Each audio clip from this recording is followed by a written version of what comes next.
Hey, what's going on, friends and family? My name is Skylent, and I've played a lot of MMOs, and I've played them for varying different reasons. You know, from PvP to PvE, and then even then, like, a roleplay PvE, or am I just doing it for, like, the speed running? Am I doing it for challenges, or what have you? I've played a lot of different MMO, a lot of different reasons, from a lot of different perspectives. And that's kind of the beautiful thing about RPGs, is the roleplay, and especially games like this genre generally has, where you can make so many different characters, have so many different playstyles with so many different other players, and then you all look very different and unique. You all have this unique perspective with this persona as you are going through the world doing stuff and things, and that's just freaking beautiful. So that's why I like the genre, more or less. It's massive, so I get the most amount of that unique social experience, but I also do just play online games. There's online RPGs. Path of Exile is pretty interesting. Dark Souls even. Hey, dude, Fashion Souls is a legitimate thing. Warframe as well. A lot of really cool RPGs that are online, but it's just MMOs specifically, I feel, are lacking, at least the modern era that we have of new MMOs, especially the ones I'm showing in the background. The trailer and gameplay footage of these games are the prime examples of games that really could maybe use this video. So if you guys want to just, you know, spit out this video on their forums and things, I wouldn't mind it.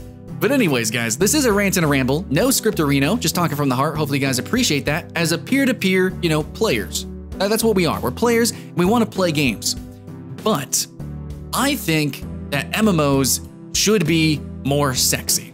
They should be more sexualized. And I know there's already arguments. I've actually already done a video of, hey, are games over-sexualized? I said no, but the thing is that I actually think that they should be more sexy. And I want to give you my argument of why. And I think maybe a lot of you guys, it's obvious. You know, right here, the footage, it might not look good. Yeah, a lot of you guys might say it looks ugly.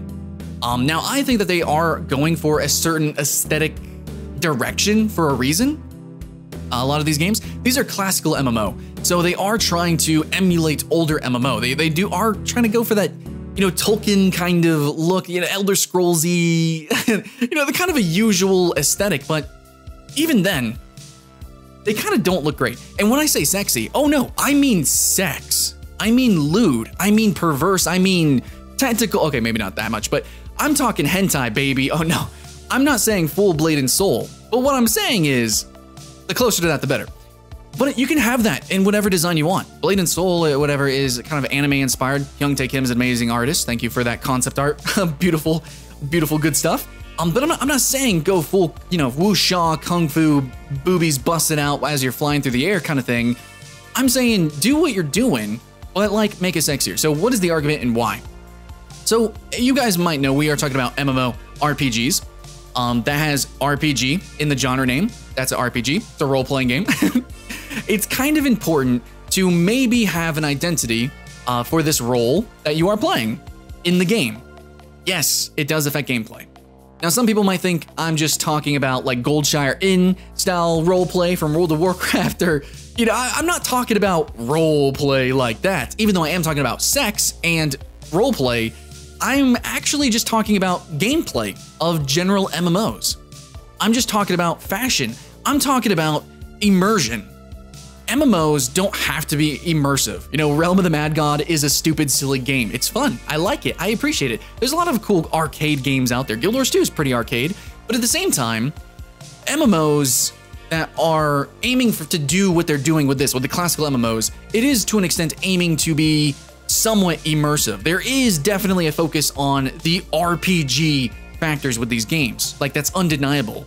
Definitely more heavy focus with weird random items in the paper doll. Really interesting, very minute little changes that you can make to the stat pages. The spell effects are super in-depth. Very roleplay game mechanically. And then aesthetically, they have the classic aesthetic, obviously. But here's my problem, is that these characters, these designs, with the races and things, I think they can look really cool, especially with Pantheon or something like that, but I don't think they look sexy. And actually, to an extent, there are some races that don't have sexes. Okay, whatever, that's fine, that makes sense. But we're organic creatures, and we're playing in this game. And we have our own personas, we have our own ideas, ideologies even, going into with this persona, with this perspective. You know, if we're gonna be like a player killer, we're gonna go hardcore, edgy rogue, might have a mohawk or something. If we're gonna be like a farmer, we might be a cutesy little girl with big ol' eyes, you know, more PvE, more soft looking. You know, that all kind of matters with the roleplay, I think. And when you have less sexiness in your design with the clothing and with the literal like body of the character, the skeleton and the animations, when there's less sex involved, that's less of an identity. That's less of a role to play and to express. And less player expression means, well, in an MMO, a lot.